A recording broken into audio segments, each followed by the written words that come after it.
Hello everyone, welcome back to my channel. আশা করি তোমরা সবাই ভালো আছো। আর আজকের ভিডিওতে আমি তোমাদের করা একটা খুব কমন প্রশ্নের উত্তর দেব। তোমরা আমার বেশিরভাগ ভিডিওতে এই একই কমেন্ট করেছো যে আমি যে ইনস্টিটিউট থেকে ট্রেনিং করছি সেখানে কোন ইয়ার থেকে হস্টেল দেয়। আমাদের ইনস্টিটিউটে শুধুমাত্র জিএনএম ট্রেনিং হয়। 2021-এ এএনএম ট্রেনিংয়ের জন্য শুধুমাত্র 1 বছরই স্টুডেন্ট নিয়েছিল। তারপর থেকে কিন্তু আবার এএনএম ট্রেনিং বন্ধ হয়ে গেছে আমাদের ইনস্টিটিউটে।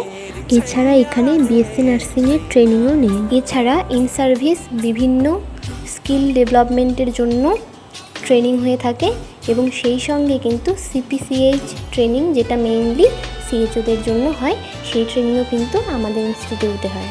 এবার বলি যে কোন ইয়ারদের মেইনলি আমাদের এখানে হস্টেল দিয়ে থাকে। আমাদের ইনস্টিটিউটে শুধুমাত্র 3rd ইয়ারদেরই হস্টেল দেওয়া হয়।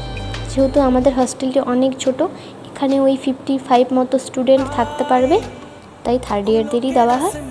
এবার যদি 3rd ইয়ার থেকে থাকতে না চায় তাহলে 2nd ইয়ারদেরকেই দেওয়া হয়। আমার মনে হয় যে তোমাদের প্রশ্নের উত্তর তোমরা পেয়ে গেছো। এরপরেও যদি হস্টেল রিলেটেড কোনো কোশ্চেন থাকে তোমাদের, তাহলে তোমরা আমাকে কমেন্টে জিজ্ঞেস করতে পারো, আমি আনসার দেওয়ার চেষ্টা করব। ভিডিওটি শেষ পর্যন্ত দেখার জন্য অনেক ধন্যবাদ।